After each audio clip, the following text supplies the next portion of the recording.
नमस्कार छात्रों। आज मैं आपको कक्षा 8वीं विषय हिंदी, इस विषय हिंदी में पहले का में जो 8वां पाठ है उसका नाम है पूर्ण विश्राम। छात्रों, यह एक कहानी है और इसके रचनाकार सत्यकाम विद्यालंकर जी है और विधा का प्रकार जो है यह हास्य व्यंग्य कहानी है। आज मैं अपने यहाँ मैंने कहा से लेकर डैडा से लेकर पूर्ण भय हो जाता है, इसका मैं प्रकटवाचन करता हूं और उसके साथ साथ मैं उसका स्पष्टीकरण देता हूं। तो छात्रों ध्यान दीजिए, इस कहानी में वे कहते हैं कि इधर मैं अपने लिए नया अखबार और कुछ ऐसी किताबें थैले में भर रहा था जो बहुत दिनों से समालोचना के लिए आई थी और सोचता था कि फुर्सत से समालोचना कर दूंगा। आखिर 3 किताबें थैले में झोंकी। कुल मिलाकर कितने किताबें? 3 किताबें। कई दिनों से कविता करने की धुन सुहार हुई थी। उसके मन में विचार आ जाता है कि एक ना कुछ तो कविता मैं तैयार करूं। उनकी नई कतरनें इधर उधर बिखरी पड़ी थी, उन्हें भी उन्होंने जमा किया। सोचा काव्य प्रेरणा के लिए जुहू से अच्छी जगह और कौन सी ही मिलेगी। इसका मतलब है जुहू के पास जाकर वहां एक अच्छी कविता मैं बनाऊंगा, ऐसी विचारधारा उसके मन में, उनके मन में आ गई। आखिर कई अटैची, कई थैले, कई झोले भरकर हम जुहू पहुंचे। घूमने के लिए वे कहां पहुंचे हैं? जुहू पहुंचे हैं। 5-7 मिनट तो हम स्वप्नलोक में विचरते रहे। हम समुद्र में नहाने को चल पड़े। जो के नजदीक क्या है? समुद्र है। उस समुद्र में वे नहाने चल पड़े। समुद्र तट पर और लोग भी नहा रहे थे। उस समुद्र तट पर कुछ और भी लोग वहां नहा रहे थे।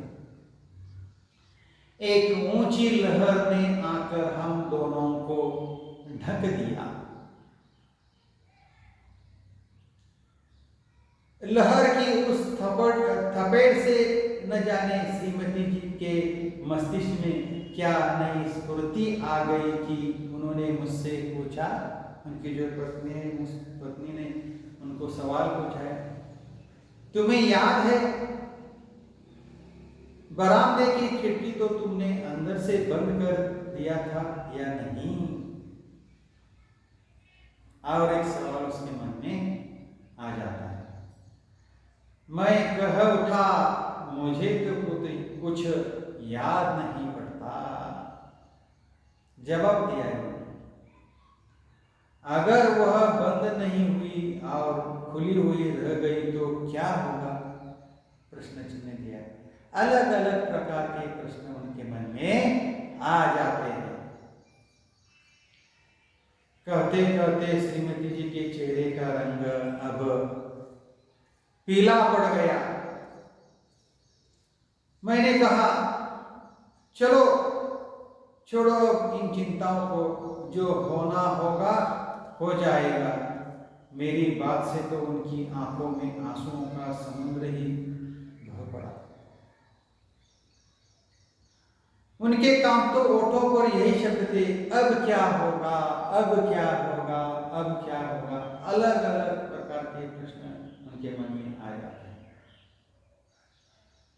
और अगर खिड़कियां खुली रह गई होगी तो घर का क्या होगा।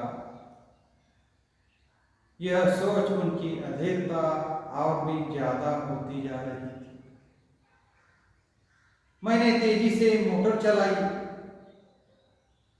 मोटर का इंजन धक-धक कर रहा था, लेकिन मेरा दिल उससे भी ज्यादा तेज रफ्तार से धड़क रहा था।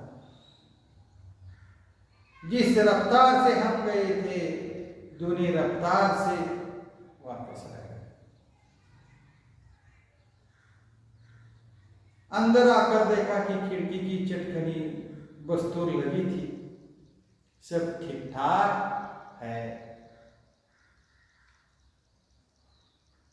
मैंने ही वह लगाई थी, लेकिन लगाकर यह भूल गया था कि लगाई है या नहीं। और इसका नतीजा यह हुआ कि पहले तो मेरे दिल की धड़कन बढ़ी थी। अलग अलग प्रकार के प्रश्न के मन में आ जाते हैं। अब श्रीमती जी के दिल की धड़कन भी बढ़ गई। मुझे याद आ रहते पूर्ण विश्राम और पूर्ण निरोग। साथ ही यह विश्वास भी पक्का हो गया था कि जिस शब्द के साथ पूर्ण लग जाता है वह पूर्ण भया हो जाता है। देखो, अंतिम वाक्य बहुत ही महत्वपूर्ण है। कौन सा? जिस शब्द के साथ पूर्ण लग जाता है वह पूर्ण भयावह हो जाता है। और इसी तरह से ये जो हास्य व्यंग कहानी है यह समाप्त हो जाती है।